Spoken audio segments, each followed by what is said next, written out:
नमस्कार, Haryana at 9 PM news channel में आप सभी का स्वागत है। आइए आपको कराते हैं खबरों से अपडेट। 86 छात्र ऐसे हैं जो पिछले वर्ष सरकारी स्कूल में थे, उन्हें परीक्षा नहीं देनी है। उनके पिछले अंकों की मेरिट बनेगी, उसी हिसाब से उनके दाखिले होंगे। दाखिला 134 से 415 बच्चे देंगे परीक्षा। 5 दिसंबर को दोपहर 12 बजे से 3 बजे तक होगी। खरखुदा बस स्टैंड के पास स्थित राजकीय कन्या वरिष्ठ माध्यमिक स्कूल में होगी परीक्षा। छात्र को ऑनलाइन आवेदन फॉर्म का प्रिंट आउट, एक आईडी प्रूफ साथ मिलाना होगा। 134 के तहत खरखुदा ब्लॉक के 415 बच्चे परीक्षाएं देंगे, जिनमें दूसरी से कक्षा 9वीं तक के बच्चों की परीक्षा होनी है। इस परीक्षा में जो छात्र पात्र मिले हैं और उन्हें परीक्षा देनी है, उनकी सूची खंड शिक्षा कार्यालय खरखुदा के कार्यालय के बाहर दीवार पर चस्पा दी गई है। जिस छात्र का नाम चस्पा की गई सूची में होगा, वही छात्र परीक्षा दे सकेगा। इस मौके पर बीयू रचना वाला ने बताया कि परीक्षा की तैयारी पूरी हो चुकी है। परीक्षा राजकीय कन्या वरिष्ठ माध्यमिक विद्यालय खरखुदा में कराई जाएगी और जो बच्चे परीक्षा को पास करेंगे उनकी मेरिट बनेगी और मेरिट के आधार पर उनके दाखिले होंगे। मेरिट सूची भी जारी की जाएगी, जिसके आधार पर संबंधित स्कूलों में मेरिट में आने वाले छात्रों का दाखिला 134 के तहत कराया जाएगा। कक्षा 9वीं के लिए देंगे सबसे कम बच्चे परीक्षा, तीसरी के लिए सबसे ज्यादा। नीली पेन का प्रयोग करना होगा, पेंसिल का प्रयोग नहीं करना है।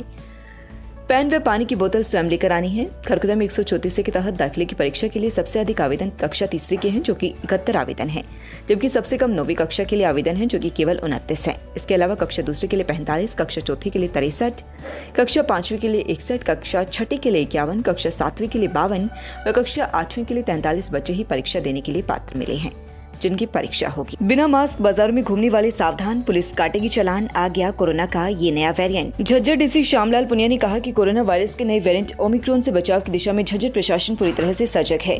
स्वास्थ्य सुरक्षा के दृष्टिगत जिला प्रशासन हर पहलू पर पूरा फोकस रखते हुए सुरक्षात्मक कदम उठा रहा है। प्रभावी रूप से स्वास्थ्य सेवाएं उपलब्ध रहें, इसके लिए निजी व सरकारी अस्पताल हर पहलू पर मॉनिटरिंग सुनिश्चित करें। फ्री महिला चिकित्सा कैंप 1 दिसंबर से 15 दिसंबर 2021 तक टुलिप अस्पताल सोनीपत में। महिलाओं से जुड़ी किसी भी बीमारी के लिए संपर्क करें। पता विवेकानंद चौक, दिल्ली रोड, खरखुदा। डॉक्टर अनुपमा सेठी अरोड़ा, एंडोस्कोपिक सर्जन एवं IVF स्पेशलिस्ट।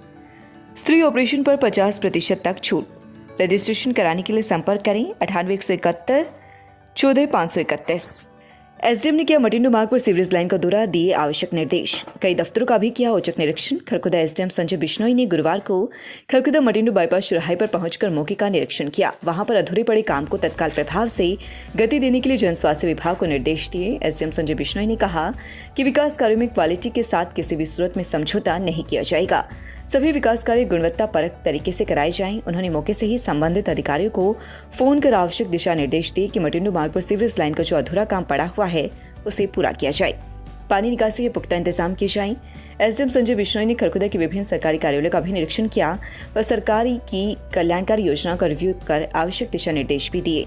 उन्होंने कहा कि दिसंबर महीने में खरखुदा कन्या महाविद्यालय में लोन मेला लगाया जाएगा, जो उन परिवारों के उत्थान के लिए है जिनकी आय 1 लाख रुपए से कम है। ऐसे परिवारों की आय बढ़ाने के लिए उन्हें लोन दिया जाएगा, ताकि वे अपना रोजगार स्थापित कर सके और अपनी इनकम बढ़ा सके। सरकार की कल्याणकारी अंत्योदय परिवार उत्थान योजना के तहत स्कीम के आने वाले अभ्यर्थियों से अपील है कि वे मेले में आकर योजना का लाभ उठाएं। पूर्व प्रधान सुरेश दहिया ने पहला नामांकन, कुल 5 ने किया नामांकन। प्रधान पद के लिए 3 सचिव व सह सचिव के लिए आया एक नामांकन। आज नामांकन का आखिरी दिन।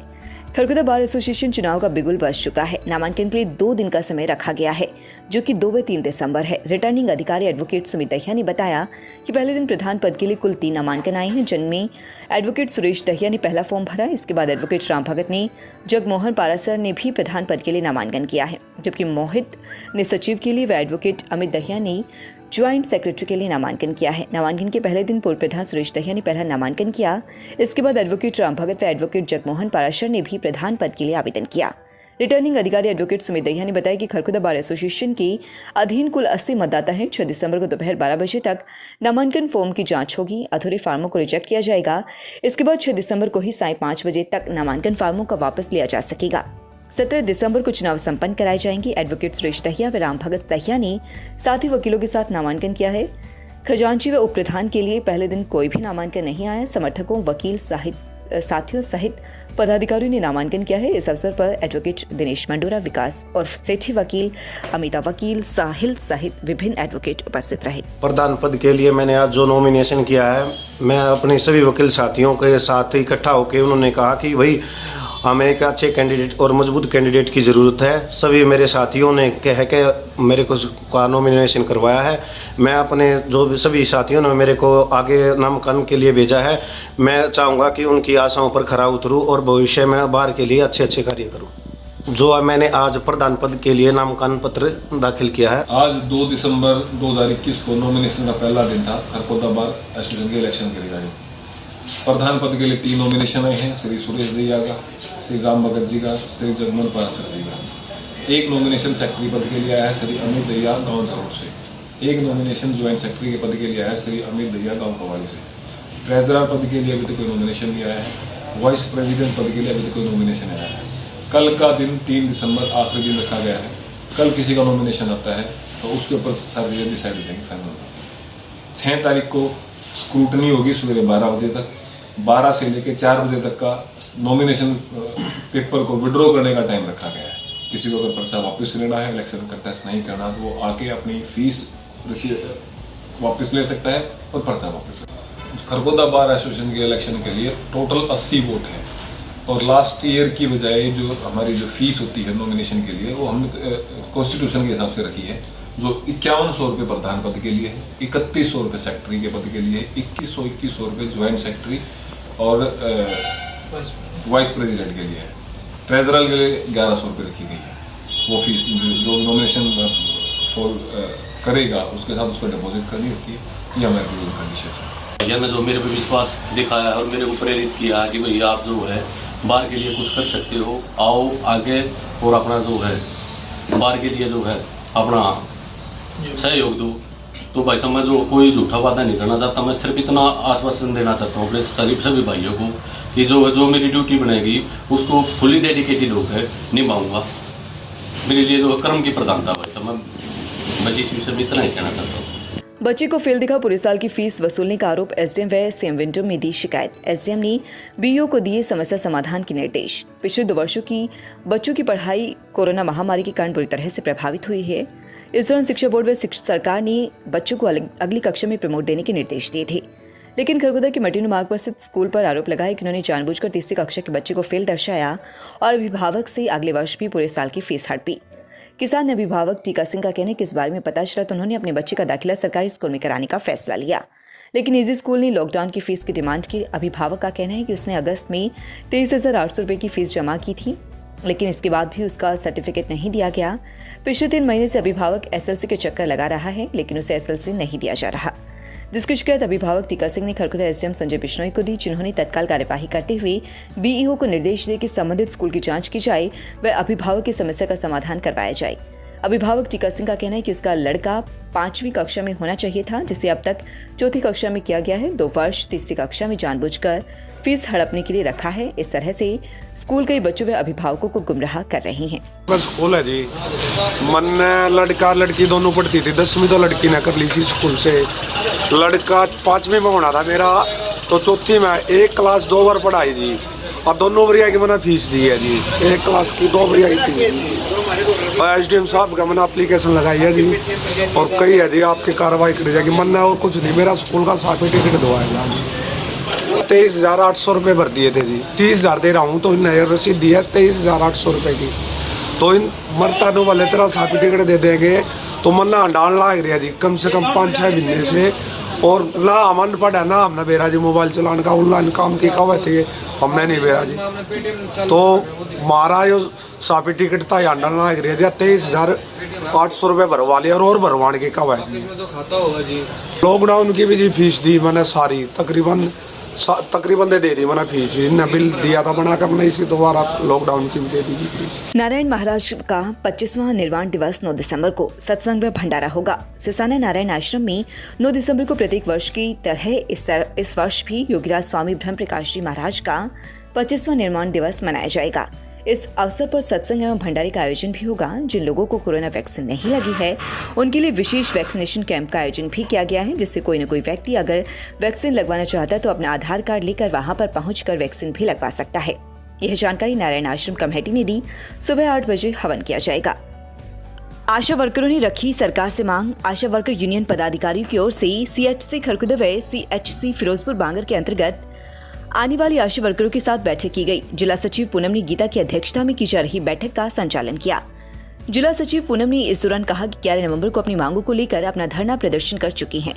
कोरोना काल में कार्य करने के लिए केंद्र सरकार ने 1000 रुपए अतिरिक्त मानदेय बढ़ाई थी, जिसे 1 अक्टूबर से बंद कर दिया गया है, जबकि प्रदेश सरकार ने कोई मानदेय नहीं दिया है। इतना ही नहीं, वर्ष 2013 के निर्णय के अनुसार केंद्र सरकार द्वारा जो मानदेय बढ़ाया गया था, प्रदेश सरकार उसका 50% ही दे रही है।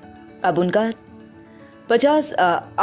अब तक 50% व 2019 की प्रोत्साहन राशियों की 8 गतिविधियों की फाइल तक को अब रद्द कर दिया गया है, जबकि 2 नवंबर को मुख्यमंत्री ने प्रदेश भर की NHM कर्मचारियों को 7वीं पे कमीशन के लाभ देने की घोषणा की है। साफ है कि 20,000 आशा वर्करों की कुछ मानदेय को बढ़ाया नहीं जा रहा। इस व्यवहार की वह निंदा करती हैं और कटौती को तुरंत बहाल करने की मांग करती हैं। अगर ऐसा नहीं होता है तो 6 दिसंबर को प्रदेश भर की आशा वर्कर स्वास्थ्य मंत्री अनिल विज के साथ आवास का घेराव करेंगी, क्योंकि लंबे समय से आशा वर्कर अपने मानदेय की बहाली को अनदेखा किया जा रहा है। उन्होंने कहा कि एक तरफ बेटी बचाओ बेटी पढ़ाओ के नारे सरकार बुलंद करती है और दूसरी तरफ 20,000 बेटियों के मानदेय में कटौती करती है। क्रॉस कंट्री में विजेता बनकर लौटे खिलाड़ी महर्षि दयानंद विश्वविद्यालय रोहतक में आयोजित हुई 1 दिवसीय क्रॉस कंट्री दौड़ प्रतियोगिता में शहीद दलबीर सिंह राजकीय कॉलेज पिपली की टीम ने तीसरा स्थान हासिल किया। दोनों वर्गों में बेहतर प्रदर्शन करने पर, पदक जीतने पर टीमों का कॉलेज पहुंचने पर स्वागत किया गया। कॉलेज प्राचार्य डॉक्टर संगीता सपड़ा ने खिलाड़ियों का स्वागत करते हुए बताया कि 1 दिसंबर को मध्वी रोहतक में अंतर महाविद्यालय क्रॉस कंट्री दौड़ प्रतियोगिता का आयोजन हुआ था, जिसमें कॉलेज से महिला व पुरुष दोनों ने हिस्सा लिया था। प्रतियोगिता के पुरुष वर्ग में रवि, मनोज, प्रशांत, जगदीप व अंकुर व महिला वर्ग में अंतिमा, प्राची, रीना, रीतू व दीप्ति की टीम ने तीसरा स्थान हासिल किया। उन्होंने सभी खिलाड़ियों को इस उपलब्धि पर बधाई दी। इस दौरान खेल प्रभारी सहायक प्राध्यापक दिनेश कुमार ने बताया कि 2 खिलाड़ी रवि व मनोज का विश्वविद्यालय की क्रॉस कंट्री टीम में चयन हुआ है, जो कि जल्द होने वाले अंतर विश्वविद्यालय खेलों में भाग लेंगे। कॉलेज प्रभारी किरण सरोहा सहित अन्य स्टाफ सदस्य इस दौरान मौजूद रहे। दोस्तों, मैं एक बात से और अवगत कराना चाहूँगा आपको कि पिछले कुछ दिनों से हार्ट अटैक के पेशेंट निरंतर बढ़ ही रहे हैं। हमें रोज़, आजकल कल रात को भी एंजियोप्लास्टी हुआ है, दिन में 2 पेशेंट हार्ट अटैक के रोज़ आ रहे हैं। तो इसका रीज़न स्ट्रेस और स्मोकिंग और लैक ऑफ एक्सरसाइज है। प्लीज़ कोविड के बाद, डेंगू के बाद अब हार्ट अटैक का एपिडेमिक ना आ जाए, इसका ध्यान रखें। और हम चाहेंगे आपसे कि आप स्वस्थ रहें, अटैक से बचे रहें। साथ ही मैं बताना चाहूँगा कि सारी सर्विसेज हार्ट से रिलेटेड ट्यूलिप हॉस्पिटल सोनीपत में अवेलेबल हैं। एंजियोग्राफी, स्टेंट डालना, एंजियोप्लास्टी, सारा कुछ अवेलेबल है। खरखौदा में भी ये सारी सर्विसेज सेठी हॉस्पिटल में अवेलेबल हैं। और हफ्ते में 4 दिन, सोमवार, मंगलवार, बुधवार और शुक्रवार मैं खरखौदा में आता हूँ। कोई भी मरीज किसी भी तरीके से हमें कहीं दिखाना चाहे तो हम अवेलेबल हैं, आपके साथ हैं। Stay happy and stay blessed. Thank you. Lotus library में किस प्रकार की सुविधाएं हम बच्चों को उपलब्ध करवाते हैं। विशेष तौर पे हमने इस तरीके से लाइब्रेरी का डिजाइन किया गया कि हर बच्चे को एक अलग स्पेस मिले। हर बच्चे के लिए अलग से सीट दी गई है, लाइट की व्यवस्था है, अलग से वाईफाई चैम्बर दिया गया है। और ऐसे ये सारे मेरे कार्यकाल में गाँव ने मेरा जो सहयोग किया या पंचायत का सहयोग किया या गाँव ने अपनी सुविधा देखी, इस खुशी में मैं गाँव को हाथ जोड़कर धन्यवाद करता हूँ और बड़ी आगे के लिए आशा रखता हूँ। लगातार खबरों से अपडेट रहने के लिए चैनल को सब्सक्राइब जरूर करें। समाचार व विज्ञापन के लिए नीचे दिए गए नंबरों पर संपर्क करें। धन्यवाद।